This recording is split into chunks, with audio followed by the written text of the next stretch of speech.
Türkmenistanda 2-nji jahan urşuna gazanylan ýeňişiň 74-nji ýyl dönümi bellenlen mahalynda Aşgabatyň ýaşaýyş jaý dolandyrş müdirlikleriniň denan işgärleri köçeleri süpürüp ýoluň kenaryndaky haşal otlary arasalamaga mejbur edildi. Adatlyk radiosynyň Aşgabatdaky habarçylarynyň biriniň tasdiklamagyna görä 9-njy maýda giýişlik saat 18:00 töweregi ýaşaýyş jaý dolandyrş müdirlikleriniň denan işgärleri paýtagtyň Parahat 2-1-2-3-4 etrapçalaryndaky köçeleriň uğruna barmaly edildi. Aýalgylar ilki ýaşaýyş jaý dolandyrş müdirliklerindäki esasy işlerini berjä etdiler. Saat 5-de iş tamamlanandan soňra-da paýtagtyň dürli köçelerini arasalap başladylar. Olar köçeden görünýän we görünmeýän otlaryň ählisini aýyrmaly boldular. Olar giýje garaňky düşýänçä işlediler diýip türkmen häkimetleri tarapyndan şäheri awadanlaşdyrmak çäresi diýilip atlandyrylýan işleri çekilen aýalgylaryň ençemesi bilen söhbetdeş bolan habarçy 10-njy maýda gürrüň berdi. Bu edaranyň ençeme işgäri özleriniň aýlyk haklarynyň ortaça 800 000 manat aralygyndadygyny aýdyp, esasy zähmet borçlarynyň ýaşaýyş jaý dolandyrş müdirliklerindäki wezipeleri bolup durýandyklaryny ýatlatdylar. Ýöne olar muňa garamazdan özleriniň dinç günsiz irden saat 8-den akşam saat 8-e çenli her günüň dowamında azyndan 12 saat işlemäge mejbur edilýändiklerini, şeýle-de iş wagtyndan daşary artykmaç işlän saatlar üçin goşmaça zähmet haky ýa-da töleg tölenmeýändigini aýdýarlar. Hepdelik iş wagtymyz 40 saata barabar bolan üçin käbir işgärler ýolbaşçylara özleriniň işlemäge razydyklaryny aýtdylar. Ýöne munyň üçin goşmaça pul tölemegi soradylar. Şol işgärleriň aglabasy işden çykaryldy, galanlaryna da berk duýduruş berildi. Şol sebäpli adamlar işini ýitirmejek bolup seslerini çykarman işleýärler. Bayramçylyklaryň öň ýanynda gijelerine hem işlemeli bolýarys. Biz Aşgabatyň häkimi Şahmuhammed Durdulyň hyzmatkärleri diýip 9-njy maýda Aşgabatly 40 ýaşlaryndaky denan anonim şertde Adatlyk radiosynyň habarçysyna gürrüň berdi. Adatlyk radiosu gürrüň edilen ýagdaýlar barada kommentari almak üçin Aşgabatyň şäher häkimligi bilen habarlaşanda özüni tanatmadyk jogapkär resmi bu hakda maglumat bermekden saklandy.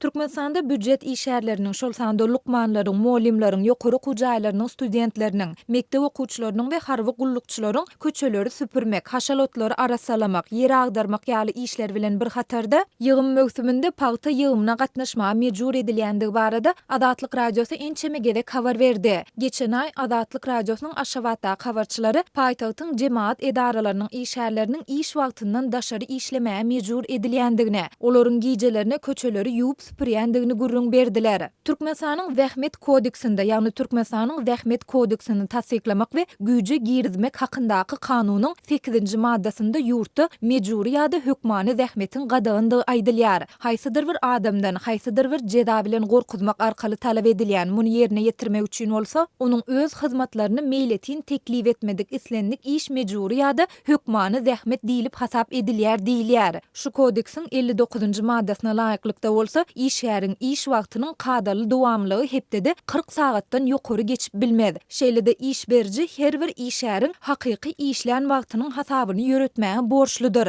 Türkmenistan halkara guramalarynyň bir näçesi şol sanda dünýäde gulçylyga we mejburi zähmete garşy iş alyp barýan Anti-Slavery International hukuk goraýjy guramasy tarapyndan mejburi zähmetden peýdalanmakda tanqid edilýär.